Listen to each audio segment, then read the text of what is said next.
যাকে আপোন বুলি আঁকোৱালি সিয়ে আঁতৰিলচোন।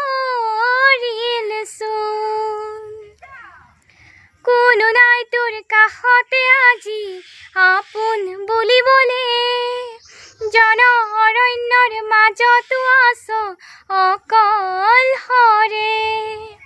কোনো নাই তোৰ কাষতে আজি আপোন বুলিবলে, জন অৰণ্যৰ মাজতো আছ অকলশৰে। নায়ক হ'ব খুজি খলনায়ক